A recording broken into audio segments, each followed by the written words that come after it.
over 50 years now, boys and girls and mums and dads have read and reread Kenneth Grahame's magical story of Mr. Toad and his friends Ratty, Mole and Badger.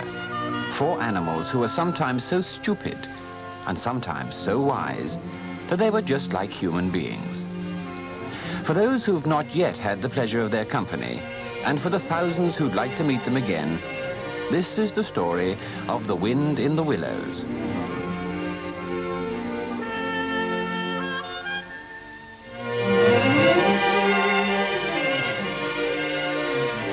The willow wren was twittering his thin little song, hidden away in the dark foliage that came right down to the water's edge.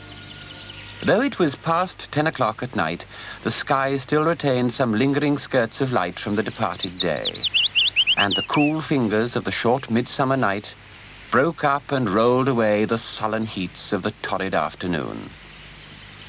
Mole lay stretched on the bank, still panting from the stress of the fierce day, and waited for his friend to return.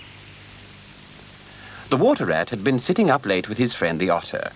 He hadn't seen him for a while, and there was just a chance that he'd have some news of Toad, for the otter moved all over the countryside and met animals from far and near. On his return, Rat went over to the mole. "Oh, the blessed coolness of evening," he said, and stood looking thoughtfully down into the river. "Any news of Toad?" said the mole. Nothing at all," said the rat. "Where he is or what he's doing, I've no idea. No, what's worrying me now is Otter." "Oh dear," said the mole, wondering what on earth could be wrong with such a competent animal. "Well, what's up, Ratty?"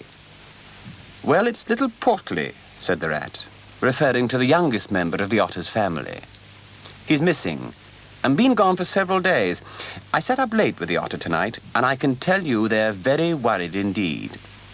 You see, young Portly can't swim well yet, and they're thinking about the weir. There's a lot of water coming down still, considering the time of year, and the young creature has a fascination about the weir." The 2 animals strolled towards the rat's house, both deep in thought about the young otter. "Why?" asked the mole, as they arrived at the front door. "Why is Portly so fascinated by the weir?"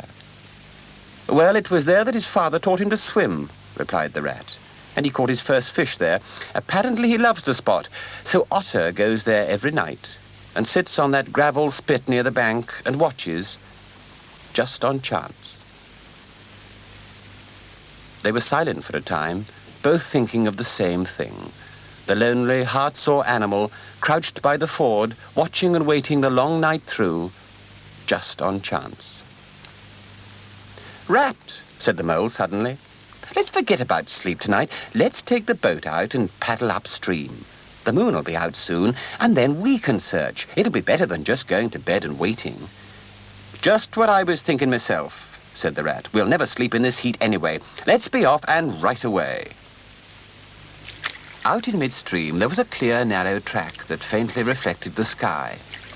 But wherever shadows fell on the water, from the bank, bush or tree, they were solid to all appearance as the bank itself.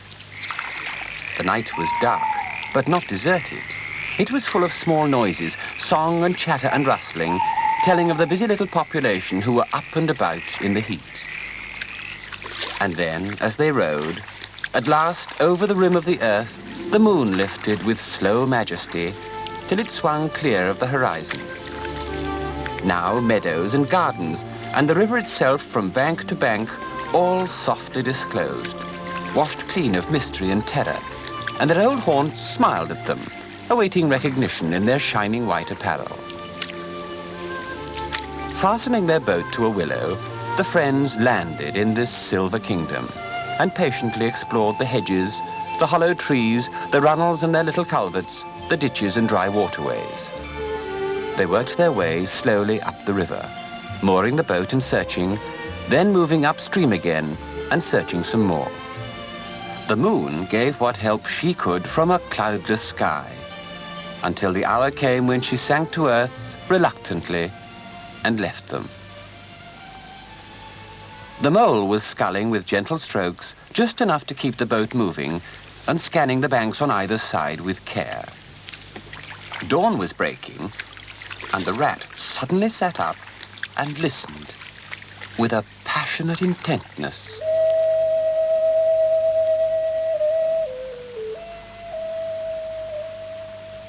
"Ah, 'tis gone," he sighed. "So beautiful, so strange. Nothing seems worthwhile but to hear that sound once more." "I heard nothing," said the mole in wonderment. "Nothing but the wind playing on the reeds and the rushes." "There it is again," said the rat. "That sweet music, that distant piping." The rat was trembling, possessed in all his senses by this new divine thing that caught up his helpless soul.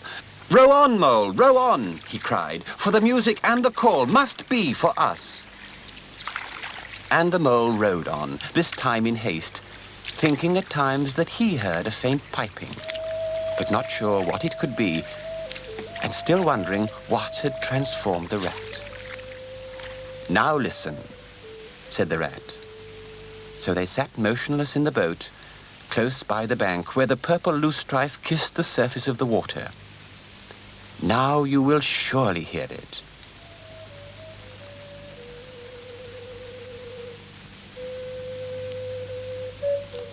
Breathless and transfixed, as the liquid run of that glad piping broke on him, the mole was utterly possessed. He saw tears on his comrade's cheek and bowed his head and understood. And then the clear, intoxicating melody imposed its will on Mole. It was clear, imperious, summoning, and mechanically he bent to his oars again. The light grew stronger, but no birds sang as they were wont to at the approach of dawn, and but for the heavenly music, all was marvelous still. Then the murmur of the approaching weir began to hold the air, and they felt they were nearing whatever it might be that was calling them. A wide half-circle of foam and glinting lights and shoulders of green water, the great weir closed the backwater from bank to bank, troubled all the quiet surface with swirling eddies and floating foam streaks, and deadened all other sounds with its solemn and soothing rumble. In midmost of the stream, embraced in the weir's shimmering arm spread, a small island lay anchored, fringed close with willow and silver birch. And here, without doubt or hesitation, the two animals moored their boat at the flowery margin of the island. In silence, they pushed their way through blossom and scented herbage and undergrowth that led to the level ground, where they stood on a marvelous little lawn, set around with nature's own orchard trees, crabapple, wild cherry, and sloe. "This is the place I saw in my mind," said the rat. "The place the music played to me. The pipes have called us here, and here we shall surely find him." And then together, the animals knelt on the ground, for a great awe fell upon them. They felt at peace and happy, and knew, just knew, that some august presence was near. And then all sounds fell away. Even the mighty weir was no longer to be heard. Slowly, the two friends looked up. They saw dew-fresh sweet grass and looked further. And in the utter clearness of that early dawn, while nature held her breath, they looked into his very eyes. They saw the backward sweep of the curved horns gleaming in the growing daylight, the stern hooked nose between the kindly eyes that looked down so humorously, while the bearded mouth broke into a half-smile at the corners. They saw the rippling muscles on the arm that lay across the broad chest, the long, supple hand holding the pan pipes that had so recently called them. They saw the splendid curves of the shaggy limbs, and last of all, nestling between his very hooves, sleeping in peace and contentment, the little round form of the baby otter. "Rat," whispered the mole, "are you afraid?" "Afraid?" murmured the rat. "Afraid of him? Oh, never, never. And the two animals, bathed in a glorious light, bowed their heads and did worship. Sudden and magnificent, the sun's golden rays shot across the level water meadows, dazzling the two creatures. And when they were able to look again, the vision had vanished. They could hear the weir once more, and the air was filled with the carol of birds that hailed the dawn. A light breeze sprang up along the surface of the water. It shook the dewy roses. It blew lightly in the faces of the water rat and his friend the mole. And with its soft touch came forgetfulness of all they'd seen and heard. For this is the last gift bestowed by that kindly demigod on those to whom he has revealed himself, lest in remembering him they should find their pleasure overshadowed.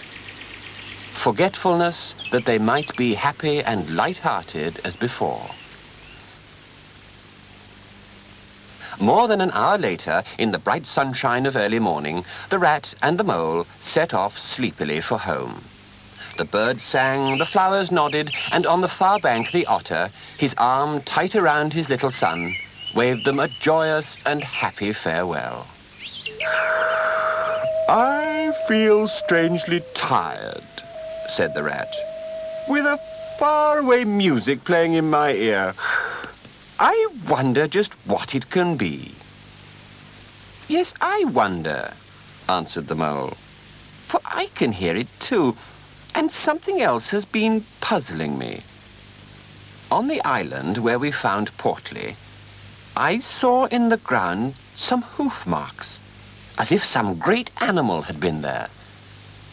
But the weary rat made no reply. He was fast asleep. But what of that other animal missing from the river bank? Mr. Toad. In episode 12, we join him in his dank and dirty dungeon.